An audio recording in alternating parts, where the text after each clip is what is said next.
Hello everyone, नमस्कार। मैं रक्षित गुजर स्वागत करता हूं आप सभी का अक्षवाट के यूट्यूब चैनल पर। आज की वीडियो में हम कंटिन्यू करेंगे इकोनॉमिक्स क्लास 12 का हमारा चैप्टर नंबर 10, जिसका नाम है सरकारी बजट और अर्थव्यवस्था।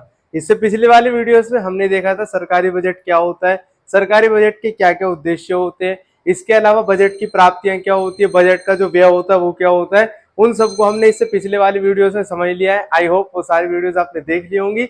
आज की वीडियो में हम बात करेंगे बजट प्राप्तियों के बारे में कि बजट प्राप्तियों के जो दो प्रकार होते हैं वो कौन कौन से होते हैं, दोनों की क्या क्या विशेषताएं होती है, उनको समझेंगे इस वीडियो में। तो स्टार्ट करते हैं वीडियो को।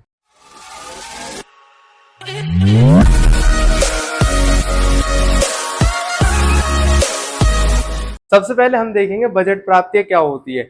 तो बजट प्राप्तियां का मतलब होता है एक साल के अंदर सरकार को अलग अलग सोर्स से जो भी पैसा मिलता है, यानी कि जो भी सरकार की इनकम होती है उसको ही हम बजट प्राप्तियां कहते हैं। तो ये इसकी डेफिनेशन है, एक लेखा वर्ष में सरकार को जितनी भी आय प्राप्त होती है उसे बजट प्राप्तियां कहते हैं। यहाँ पर सरकार की जो आय होती है उसमें टैक्स को शामिल किया जाता है, क्योंकि सरकार डिफरेंट टाइप्स के जो टैक्सेस होती है उनसे पैसा कमाती है। इसके अलावा जो कॉर्पोरेट टैक्स होते हैं उनसे पैसा आता है। इसके अलावा गवर्नमेंट के जो बहुत सारे इनकम के सोर्सेज होते हैं, जैसे कि उनके जो बहुत सारे उद्यम होते हैं, सार्वजनिक उद्यम होते हैं, वहां से जो भी पैसा आता है वो भी सरकार की सोर्स ऑफ इनकम का एक पार्ट होता है। तो भले टैक्स हो, भले कोई अदर इनकम का सोर्स हो, वो सारी बजट प्राप्तियों के अंतर्गत शामिल किया जाता है। अब बजट प्राप्तियों को दो प्रकार में बांटा हुआ है, यानी कि कुछ ऐसा पैसा जो सरकार को मिलता है उसके दो हिस्से होते हैं। पहला हिस्सा होता है राजस्व प्राप्तियां, दूसरा हिस्सा होता है पूंजीगत प्राप्तियां। अब राजस्व प्राप्ति क्या होता है पहले इसको देख लेते हैं। राजस्व प्राप्तियों का मतलब क्या होता है, इसको हम एक ट्रिक से समझेंगे। राजस्व का मतलब आप समझ सकते हो राजा से रिलेटेड।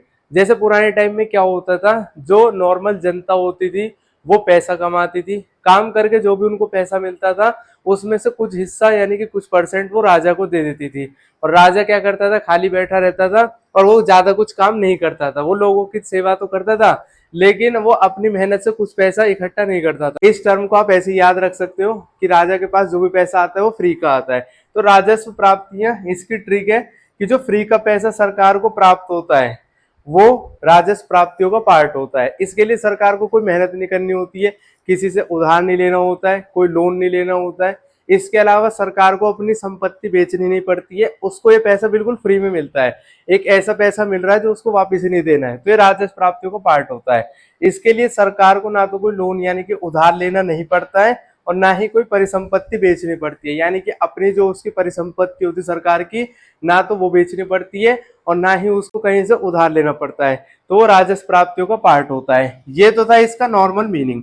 अब हम समझते हैं इसकी डेफिनेशन क्या होती है। तो जब डेफिनेशन आप इसकी लिख कर आओगे तो आपको दो टर्म जो याद रखनी है, एक है उधार, एक है परिसंपत्ति। उधार का मतलब होता है जो पैसा बोरो किया जाता है थोड़े टाइम के लिए लोग से, तो वो होता है उधार। इसके अलावा परिसंपत्ति का मतलब होता है संपत्ति, आप समझ सकते हो, जिसके अंतर्गत पूंजी आती है, मशीन आती है, इसके अलावा सार्वजनिक उद्यम आती है, फैक्ट्रीज आती है। इन सब चीजों को परिसंपत्ति बोला जाता है। तो राजस्व प्राप्तियों की जब आप परिभाषा लिखोगे तो दो टर्म है, एक है उधार और एक है परिसंपत्ति, ये याद रखनी है आपको। तो राजस्व प्राप्तियों से अभिप्राय ऐसी प्राप्तियों से है जिनसे ना तो सरकार की कोई देयता उत्पन्न होती है, यानी कि सरकार को उधार नहीं लेना पड़ता है। देयता का मतलब होता है उधारी। तो यानी कि ना तो इनसे सरकार की कोई उधारी होती है। अगर सरकार के पास ये पैसा आता है राजस्व प्राप्ति का, तो इससे सरकार को ये पैसा वापस नहीं देना है किसी को भी, यानी कि उधारी उत्पन्न नहीं कर रही सरकार की। और ना ही सरकार की कोई परिसंपत्ति में कमी आती है, ना ही ये ऐसा पैसा होता है कि जो सरकार को संपत्ति बेचकर मिला है, यानी कि फ्री का पैसा है बिल्कुल। ना इसके लिए सरकार ने अपनी कोई परिसंपत्ति बेची है और ना ही ये कहीं से उधार लिया गया है, अर्थात सरकार को अपनी परिसंपत्ति नहीं बेचनी पड़ती है।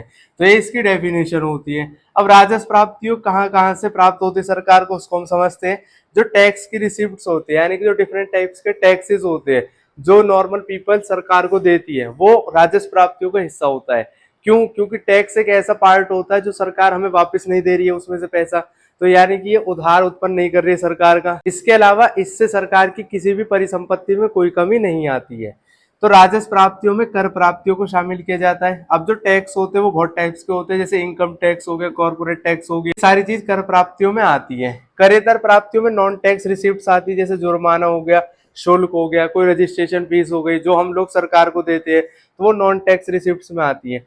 टैक्स रिसिप्ट्स और नॉन टैक्स रिसिप्ट्स हमने इससे पिछले वाले वीडियो में कवर किया है, जिसमें हमने डिटेल में समझा हुआ है टैक्स रिसिप्ट्स क्या होती है, नॉन टैक्स रिसिप्ट्स क्या होती है, डायरेक्ट टैक्स क्या होता है, इनडायरेक्ट टैक्स क्या होता है। वो सारी वीडियो आपको मिल जाएगी एक्सपर्ट के यूट्यूब चैनल पर। उसमें आपको समझ में आ जाएगा कि कौन कौन सी प्राप्तियां कर प्राप्तियों में होती है और कौन सी प्राप्तियां करेतर प्राप्तियों में होती है। तो वो वाली वीडियो आप देख लोगे तो ज्यादा समझ में आने लगेगा फिर ये।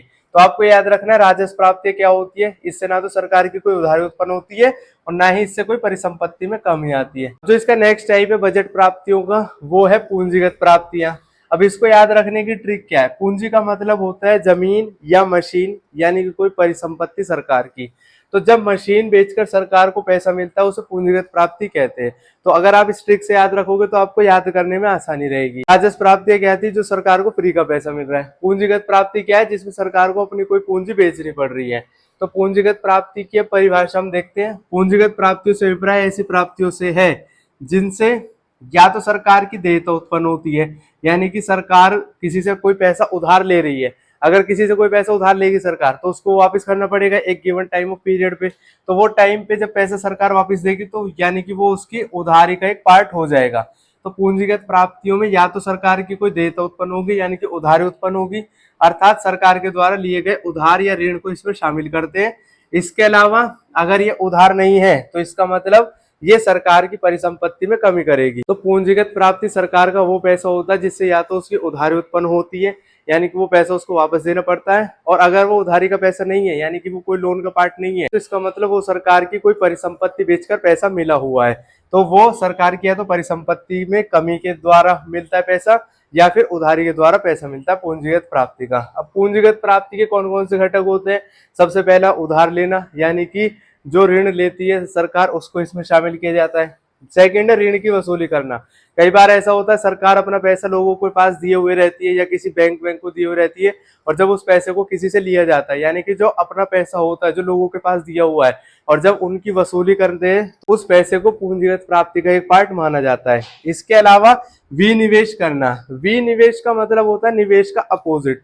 निवेश का मतलब होता है अपना पैसा इन्वेस्ट करना, यानी कि अपना पैसा किसी कंपनी में लगा देना जिससे आपको पैसा मिल रहा है, किसी फैक्ट्री में लगा देना, कोई स्कूल बनवा देना, हॉस्पिटल बनवा देना, निवेश होता है। लेकिन विनिवेश का मतलब होता है कोई सरकारी हॉस्पिटल है, कोई सरकारी स्कूल है, या फिर कोई भी सरकारी उद्यम है, उसको जब निजी व्यक्तियों को बेच दिया जाता है, यानी कि जब भी कोई सरकारी प्रॉपर्टी होती है या सरकारी कोई उद्यम है, जब उसके शेयर को किसी निजी व्यक्ति को बेच दिया जाता है तो उसको विनिवेश कहते हैं, यानी कि सरकारी क्षेत्र के उद्यम को निजी क्षेत्र को बेच देना। और जब सरकार अपने किसी शेयर को किसी को बेच देगी तो वो कहीं ना कहीं उसकी परिसंपत्ति को कम कर रही है, यानी कि उसकी जो भी संपत्ति होती है सरकार की वो कम होती है। तो पूंजीगत प्राप्ति की क्या परिभाषा होती है कि ये या तो सरकार की देयता उत्पन्न करती है या फिर सरकार की परिसंपत्ति में कमी करती है। इसके अलावा राजस्व प्राप्ति ना तो सरकार की परिसंपत्ति कम करेगी, ना ही सरकार के लिए कोई उधारी उत्पन्न करेगी, ये फ्री का पैसा होता है। आई होप आपको कॉन्सेप्ट समझ में आया होगा। आप चाहो तो एक इसका स्क्रीनशॉट ले सकते हो और फर्दर रिवीजन के लिए अपने पास रख सकते हो। अब इसी के साथ हम मिलेंगे अपनी नेक्स्ट वीडियो सीरीज में, जिसमें हम इसके नेक्स्ट वाला जो पार्ट होता है, यानी कि बजट व्यय को समझेंगे, बजट व्यय के टाइप्स को समझेंगे और कंप्लीट करेंगे इसके चैप्टर को आने वाली वीडियोस में। हम मिलेंगे अपनी नेक्स्ट वीडियो सीरीज में। तब तक के लिए खुश रहे, स्वस्थ रहे और जुड़े रहे एक्सपर्ट के साथ। जय हिंद, जय भारत।